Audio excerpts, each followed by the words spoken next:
At the time of filming this video, I am 40 years old, about to be 41. And in this video, what I'm gonna do is teach you 7 of the most brutal truths that I've learned that I wish I knew in my 20s, and that's probably cost me an awful lot of money. I got this idea from Dan Martell's channel, which I'll link down below, so go out and check his video out. But I thought it was a great video idea, and so what I'm gonna do is run you through the things that I've learned, growing multiple business to 8 figures, having many different business partners, having some good, some bad, having some end great, having some end badly, being deployed as a special forces sniper to multiple combat theaters, and having kids and the rest. Over the period of the last 20 odd years, I've learned an awful lot. Had I have learned some of these strategies or some of these things, I feel like I would have done everything a hell of a lot faster and probably saved myself an awful lot of heartache. Number 1 is do hard things and find out who you are. Okay, a lot of us don't really do difficult things in our lives, or at least think that like working an 8-hour day or a 10-hour day is difficult. I mean, do physically difficult things or uncomfortable things on a regular basis to give yourself the knowledge that you can do it. It's the reason why I joined the military. It's the reason why I became special operations. It's the reason why I became a sniper, because I wanted to do what I consider to be like the hardest of the hard things, and then go to combat deployments and find out who I am in awfully uncomfortable and terrible situations. And I found that out, and I was pretty happy with what I found out. I react very well in those situations. Not everyone did, you know, and I think it's interesting to find that out about yourself, and it gives you a lot of context for your life moving forward. And I feel like it's something that everyone needs to do. It can be as simple as like doing ice baths, right? Ice baths are physically very, very uncomfortable. That's the main benefit to them, I think. Obviously, they got some anti-inflammatory and stuff like that, but doing things like that, a physically uncomfortable thing on a regular basis, lets you know that you will be okay and that you can handle yourself in these situations, right? And just immersing yourself in that ice and doing something that is incredibly uncomfortable on a regular basis just lets you ease your way through that. And if you are a shit fight when it comes to that, and you do start screaming like a little girl every single time you hop in that ice, like just keep doing it until you don't. And then you will learn to control yourself, right? One of the things I tell my son, because my son's 8 years old and he wants to get in the ice bath with me sometimes, and I go, okay, if you want to do it, let's do it. But I tell him to control his face, right? The face is your gateway to your emotions, and if you go that when you're in pain,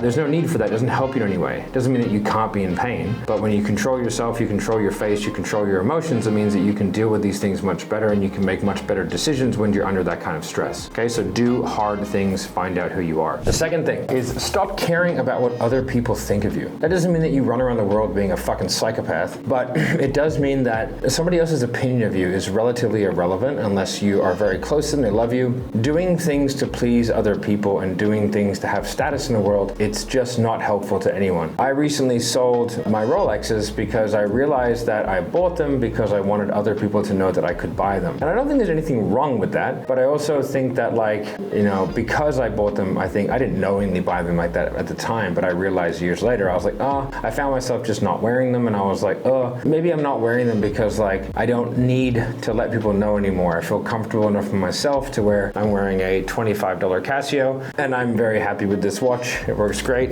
It's a super illuminator. And when you stop worrying about what other people think of you, it's a very freeing experience because you cannot please everyone, and trying is one of the most exhausting things that anyone can do in their entire life. And so it just allows you to be you, and it also makes the world an incredibly less frustrating place, because if I get in a debate with somebody, like, I don't care if they believe me. I don't care if they share the same opinion as me. And if they share a differing opinion, I go, okay, maybe. And like, because I don't care. If you want to have a different opinion, that's fine. It doesn't bother me at all, and I don't need you to have mine. And if you disagree, cool, high five to you. I really don't mind, right? It's just a very freeing experience. And moving into that is number 3, which is don't overestimate the importance of your own opinion with other people. I am good at a few things, and I'm bad at many things. And I do some things really well, and I do some things really poorly. And my opinion in certain things can hold weight, say in sales or like certain types of business. But it doesn't mean that like I need other people to accept my opinion as correct. And I think on sales calls especially, people get frustrated. And the reason why you're frustrated is because your ego is coming into play, right? You think that you presented such a strong and airtight argument that that person's being ridiculous for not taking the path that you think they should take. But you don't know them, and you've only known them for a very short period of time, and there's no way that you could uncover or unpack the decision-making process of that person in such a short period of time. And so if people have things like that have held them back for a long time, the chances of you overcoming it and overcoming it permanently is probably pretty low. It's why, in my opinion, right, those like Tony Robbins type seminars, not to, you know, shit on Tony Robbins or anything, but it's just like, I don't think that those breakthroughs would be very long lasting because they're just sort of an in the moment thing. Now maybe they are. Maybe I'm totally wrong, I don't know, but I would say that the likelihood of most of the people doing that have a lasting change that lasts for years and years and years based off a 3 or 4 hour seminar, I think would be unlikely. However, I'm sure that it has happened. If you think that your opinion on something is gospel and other people should definitely do it, then it's an incredibly frustrating life to lead. And so they don't owe you anything, and nobody should or needs to listen to you. And if you understand that, then like all you have to do is just present your argument, and if they take it, fantastic. If they don't, that's fine too. The next thing is like,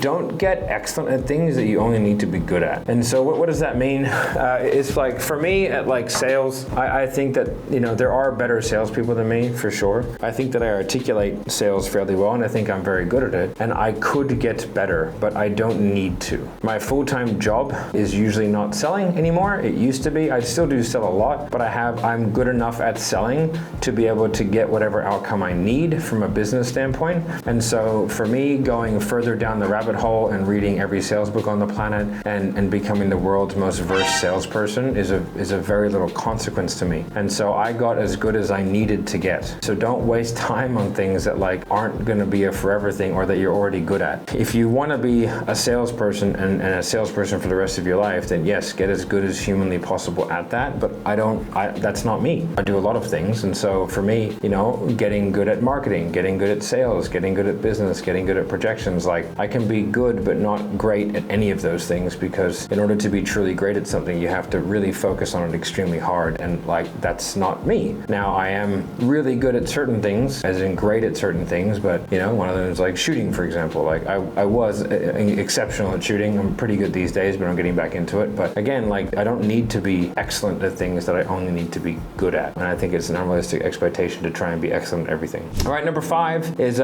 people who tell you they really don't want something a lot, or people who tell you something's really, really important to them all the time, generally speaking, are lying to you. So if someone says, oh, I don't want your money, I don't want your money, I don't want your money, I don't want your money, they definitely want your money. If someone talks about integrity all the time, chances are they're a lying sack of shit, because like, let people's actions tell you their thoughts. Don't let people's words tell you their thoughts. Like you can see, and when you take away people's words and you just look at the actions, you can see how they truly feel. It's like that old thing, like show me your calendar and I'll show you your priorities, right? If you're gonna tell me how much of an amazing parent you are, but yet you work through your kids' like recitals, that's not true. You're not a really good parent because you're prioritizing that over this, or every time. It can happen occasionally, that is what it is, but you can't tell me that you prioritize, if I see that you prioritize work every single opportunity you get over your children, then no, you're not a good parent. But you can tell me all the time how important it is to you, but you're just lying. People are saying those things to you, just know they're probably full of shit. Number 6 is not everyone needs to get up at 4 a.m. and go to bed at 8 p.m. and rise and grind. Everyone is different. Like everyone's different. There's very little definitives in the world. I would like to use a definitive. Nothing is definitive, right? But you know, everyone's different, and everyone needs to kind of beat to their own drum a little bit. And I think that like getting up early for some people is fantastic. I work better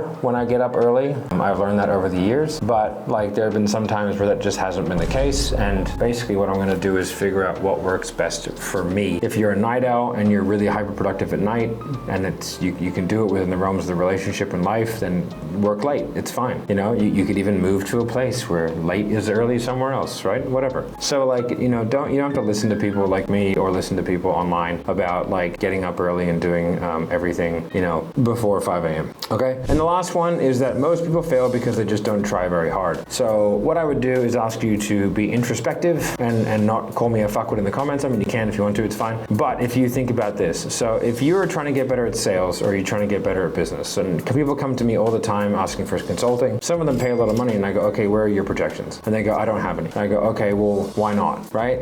If you come to and you want to get better at sales, I go, okay, where are you going to be and when and what's the plan to get there? If you haven't done that, like if you want to lose weight and you haven't said, okay, well, this is my schedule, this is what I'm going to train, this is exactly how I'm doing it, this is my diet, this is when I'm gonna do my weigh-ins, then like that is literally the bare minimum. And if you haven't done that, then you're not trying very hard. But without that, you also are very unlikely to succeed. And so most of the people that I speak to, when they want to get better, they will spend enormous amounts of money to get better at sales. And I go, okay, so like, what is success? How did you get there? What's your plan? They never have one. And to me, that just means you haven't actually tried, because you haven't put any thought into it whatsoever. None. And so most people fail because they just don't try very hard. But all right, guys, on that note, I'll see you in the next video.